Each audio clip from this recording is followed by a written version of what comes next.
A local historical figure has been the topic of conversation in the news lately. The Trump administration is taking efforts to restore the names of Army bases formerly named after Confederate generals. This includes Fort Walker in Virginia, which was renamed in 2023 after Dr. Mary Walker, a Civil War surgeon, women's rights advocate, and Medal of Honor recipient from Oswego County. Oswego's now's Zachary Greenspan spoke with a member of the Oswego Historical Society in memory of Walker during this Women's History Month. Thanks, Ziggy. I'm here with George DeMass, and today we're interviewing about Mary Walker and her surrounding Women's History Month. George, what importance does Mary Walker have surrounding Oswego? Mary Walker, Dr. Mary, as she wanted to be known by her neighbors and friends, has a great influence not only on the people of the town of Oswego, but mainly on the nation now and the whole history of women's suffrage and medical history. We're very proud that she was born in the town of Oswego in 1832 on a road and a hill called Bunker Hill. She was well known up on the campus of the normal school here. The first known picture of her on the campus here was when they dedicated Sheldon Hall in 1911, and we have a picture of her with her wearing her straw boater.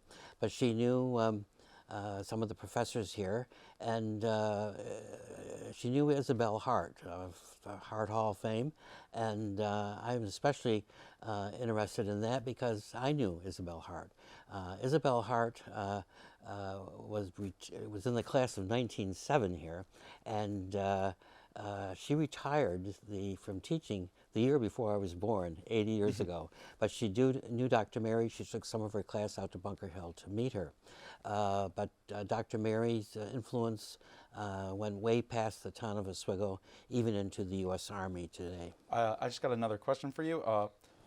What do you think the importance of Mary Walker? I heard she received the Medal of Honor in her time. Yes, she was the only woman to date to receive the Medal of Honor. She was a civilian surgeon in our American Civil War. She was the second female doctor in the United States at the time, and she performed surgery during the war, and particularly after the battles of Fredericksburg and also the battles of Chattanooga and Chickamauga. She did not get any compensation for this, so Generals Thomas and Sherman recommended to President Andrew Johnson that receive the Medal of Honor. Awesome. So my last question for you is that Mary tried to defy the feminine standards. How is this important for Women's History Month? Well, she set the stage for how women can dress.